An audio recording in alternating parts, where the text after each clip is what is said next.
বিসমিল্লাহির রহমানির রহিম। প্রিয় বীরগঞ্জ কাহরুলবাসী, আসসালামু আলাইকুম ওয়া রাহমাতুল্লাহি ওয়া বারাকাতুহু।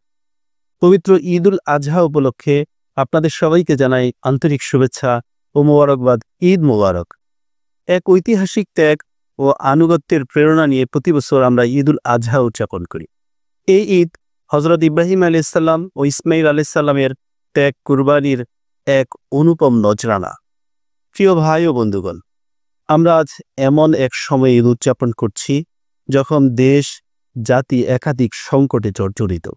দেশ বিদ্যমান দ্রব্যমূল্যের ঊর্ধ্বগতি, দুর্নীতি, আইনের শাসনের অভাব এবং জনজীবনের নিরাপত্তাহীনতা মানুষের স্বাভাবিক জীবনযাপনকে কঠিন করে তুলছে। বীরগঞ্জ ও কাহরুলের খেটে খাওয়া মানুষদের কষ্ট আজ চোখে পড়ার মতো। আন্তর্জাতিক প্রেক্ষাপটও আমরা দেখতে পাচ্ছি মুসলিম উম্মাহ চরম বিপদের মুখোমুখি। বিশেষ করে গাজা ও ফিলিস্তিনে ইহুদি জুলুমে লক্ষাধিক নারী, পুরুষ ও শিশু শহীদ হয়েছে। রক্তে ভেসে যাচ্ছে মানবতা। বিশ্ব বিবেক যেন আজ নিস্তব্ধ। এই ঈদের মুহূর্তে আমরা ফিলিস্তিন সহ বিশ্বের সকল নির্যাতিত মুসলমানদের জন্য দোয়া করি। আল্লাহ যেন তাদের সাহায্য করেন, মুক্তি দান করেন। মুসলিম উম্মার অংশ হিসেবে তাদের পাশে দাঁড়ানো আজ সময়ের দাবি।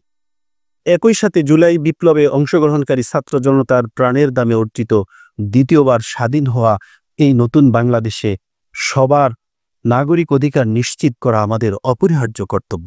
নচেত এই কষ্টার্জিত স্বাধীনতা আবার হুমকির সম্মুখীন হয়ে পড়বে।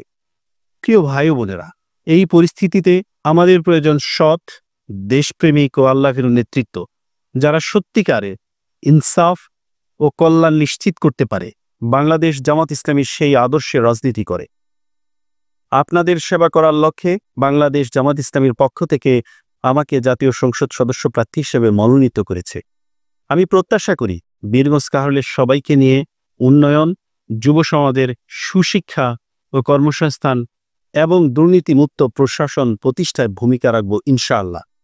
আসুন ঈদের এই মহিমায় উদ্বুদ্ধ হয়ে আমরা দেশ ও জাতির কল্যাণে আত্মনিয়োগ করি। কোরবানির প্রকৃত শিক্ষা নিয়ে পরিবার, সমাজ ও রাষ্ট্রে ন্যায় ইনসাফ প্রতিষ্ঠা করি। পরিশেষে আবারও সবাইকে পবিত্র ঈদের শুভেচ্ছা। ঈদ মোবারক।